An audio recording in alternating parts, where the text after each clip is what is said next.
வணக்கம். Unit testing part 5. இதில் நம்ம டெஸ்ட் கவரேஜ் அப்படிங்கிறத பற்றி பார்க்க போகிறோம். நம்ம யூனிட் டெஸ்ட்லாம் எழுதுனதுக்கப்புறம் அந்த யூனிட் டெஸ்ட் நம்மள்கிட்ட இருக்க ப்ரொடக்ஷன் கோடை கால் பண்ணி எக்ஸிக்யூட் பண்ணோம். ஸோ எந்தெந்த லைன்லாம் எக்ஸிக்யூட் ஆகிருக்கு, எந்தெந்த லைன்லாம் எக்ஸிக்யூஷன்லேருந்து விடுபட்டு போயிருக்கு அப்படிங்கிறத நமக்கு தெரிஞ்சாதான் அந்த விடுபட்ட லைன்ஸையுமே நம்ம டெஸ்ட் வச்சு கவர் பண்ண முடியும். எதனாலனா டெஸ்ட்டு எந்தளவுக்கு நம்ம ஆட் பண்ணி நம்மளோட எல்லா லைன்ஸையும் கவர் பண்ணுறோமோ அந்தளவுக்கு கான்ஃபிடன்ஸ் நமக்கு இம்ப்ரூவ் ஆகும். இதில் இன்னொரு விஷயம் நம்ம நோட் பண்ணணும். எல்லா விஷயத்தையுமே நம்ம டெஸ்ட் கவர் பண்ணியிருந்தா கூட அது எல்லா யூஸ் கேஸஸையும் சினாரியோஸையும் கவர் பண்ணுதா அப்படிங்கிறது நம்மளால் கன்ஃபார்ம் பண்ண முடியாது. ஆனால் டெஸ்ட் கவரேஜுங்கிறது நம்ம கோடுக்கு கான்ஃபிடன்ஸ் இம்ப்ரூவ் பண்ணதுக்கு ஒரு முக்கியமான பேராமீட்டராக நம்ம கன்சிடர் பண்ணிக்கலாம். இந்த காணொலியில் நம்ம பைத்தானில் coverage.py அப்படிங்கிற ஒரு லைப்ரரியை தான் யூஸ் பண்ண போகிறோம். வாங்க காணொலிக்குள்ளே போகலாம். பொதுவாக இந்த மாதிரி லைப்ரரிஸ்லாம் பைத்தானோட ஸ்டாண்டர்ட் லைப்ரரியில், அதாவது பைத்தான் லாங்குவேஜ் இன்ஸ்டால் பண்ணுறப்பே வராது. இப்போ நம்ம எக்ஸ்டர்னலாக லைப்ரரிஸ்லாம் இன்ஸ்டால் பண்ணணும். அந்த மாதிரி எக்ஸ்டர்னலாக இன்ஸ்டால் பண்ணுறதுக்கு pip3, அதாவது பிப்புங்கிறது இந்த மாதிரி பேக்கேஜ் இன்ஸ்டாலேஷன் டூலு, 3ங்கிறது பைத்தான் 3க்காக நம்ம pip3 அப்படிங்கிற டூல் யூஸ் பண்ணுறோம். pip3 இன்ஸ்டால் பேக்கேஜ் வந்து கவரேஜ். இந்த லைப்ரரி நம்ம இன்ஸ்டால் பண்ணிக்க போகிறோம். லைப்ரரி இன்ஸ்டால் பண்ணிட்டோம். இப்போ கவரேஜ் அப்படிங்கிற கமாண்ட் வந்து நமக்கு அவைலபிளாக இருக்குது.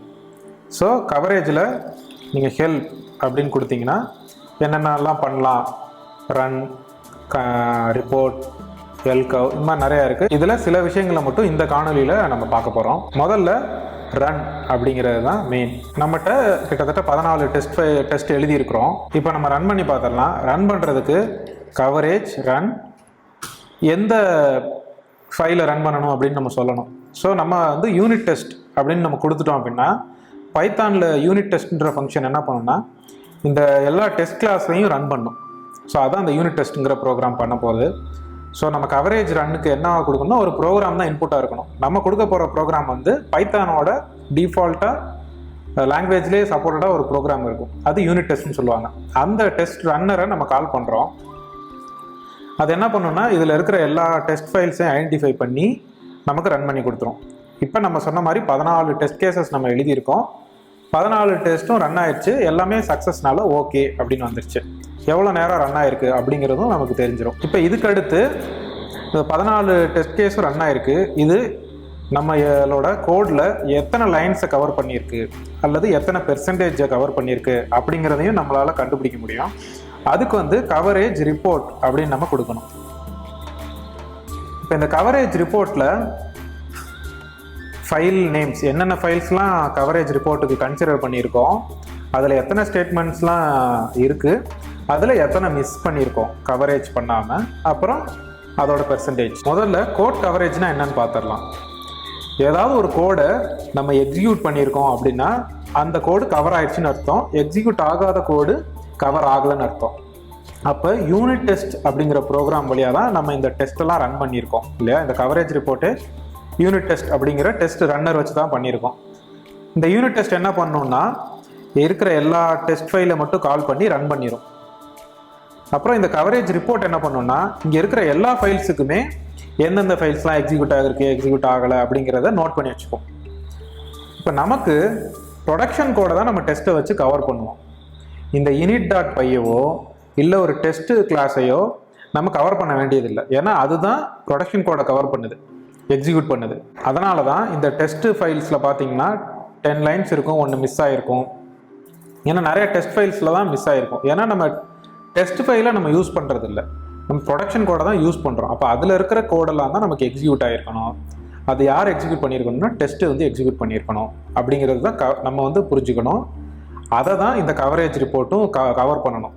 எல்லா பைத்தான் ஃபைலையும் கவர் பண்ண வேண்டிய அவசியம் கிடையாது. அப்போ நமக்கு தேவையான ஃபைல்ஸ் மட்டும் வச்சுக்கிட்டு மீதியெல்லாம் ஒமிட் பண்ணணும். அதுக்கு நம்ம என்ன பண்ணணும் அப்படின்னா இந்த கவரேஜ் டூலை கான்ஃபிகர் பண்ணணும். இதை எப்படி கான்ஃபிகர் பண்ணலாம் அப்படின்னா .coverage.rc அப்படிங்கிற ஒரு ஃபைல் கிரியேட் பண்ணி, இதுக்கு நிறையா கவரேஜ் கான்ஃபிகரேஷன்ஸ் இருக்குது. இதுக்கான லிங்க் எல்லாமே நான் டிஸ்கிரிப்ஷனில் கொடுக்குறேன். ஃபுல் டாக்குமெண்டேஷனும் நீங்கள் அதில் பார்த்துக்கலாம். இப்போதைக்கு நான் ரொம்ப அவசியமான விஷயங்களை மட்டும்தான் இதில் சொல்கிறேன். ஸோ நமக்கு வந்து டெஸ்ட் ஃபைல்ஸை ஒமிட் பண்ணுறோம். அதுக்கப்புறம் init பைத்தான் ஃபைல் அதையும் ஒமிட் பண்ணுறோம். இது கமெண்ட்டு, எதை ஒமிட் பண்ணுறோம் அப்படிங்கிறதுக்கான கமெண்ட்டு. இப்போ நம்ம திருப்பியும் யூனிட் டெஸ்ட் ரன் பண்ணுறோம், அப்புறம் ரிப்போர்ட் எடுக்கிறோம். இப்போ ரிப்போர்ட் எடுக்கிறப்ப நமக்கு கிளியராக ப்ரொடக்ஷன் கோடு மட்டும் கவர் ஆகிருக்கு. இதில் நிறையா கிளாஸ்க்கு 100% கவர் ஆயிடுச்சு. ஒரே ஒரு கிளாஸ்க்கு மட்டும் 88% தான் கவர் ஆகிருக்கு. அதில் ஒரு லைன் மிஸ் ஆகிருக்கு அப்படிங்கிறது நம்மளால் புரிஞ்சிக்க முடியும். அண்ட் ஓவராலாக இது எல்லாத்துக்கும் ஆவரேஜ் போட்டு 97% நம்ம கோட் கவர் பண்ணியிருக்கோம். இது வந்து ஒரு நல்ல டெஸ்ட் கவரேஜ் தான். இப்போ இந்த ஒரு லைன் என்ன அப்படிங்கிறத நம்ம பார்த்துடலாம். அதுக்கு முன்னாடி இந்த ரிப்போர்ட்டு இப்போ டெர்மினல்லே பிரிண்ட் ஆகுது. இதுக்கு பதிலாக நம்ம HTML கூட பார்க்கலாம். அது எப்படின்னு பார்த்துருவோம். கவரேஜ் HTML அப்படின்னு கொடுத்தோம் அப்படின்னா நமக்கு HTML கவ் அப்படின்னு புதுசாக ஒரு ஃபோல்டர் க்ரியேட் ஆகும். அதில் தேவையான ஜாவாஸ்கிரிப்ட் ஃபைல்ஸ், ஸ்டைல் ஷீட்டு அப்படி எல்லாமே இருக்கும். இதில் index.htmlனு ஒன்று இருக்கும். நம்ம இதை மட்டும்தான் ஓப்பன் பண்ணணும். இதை ஒரு ப்ரௌசரில் ஓப்பன் பண்ணி ரன் பண்ணோம் அப்படின்னா நமக்கு டெர்மினலில் என்ன அவுட்புட் வந்துச்சோ அதுவே HTMLலையும் வந்துடும். ஒரு வெப்சைட் மாதிரி வந்துடும். இதில் நம்ம ஒவ்வொரு ஃபைலும் கிளிக் பண்ணி எந்தெந்த லைன்ஸ்லாம் கவர் ஆகிருக்கு, எதெல்லாம் கவர் ஆகலை அப்படிங்கிறதெல்லாம் நம்ம டீட்டெயிலாக பார்த்துக்கலாம்.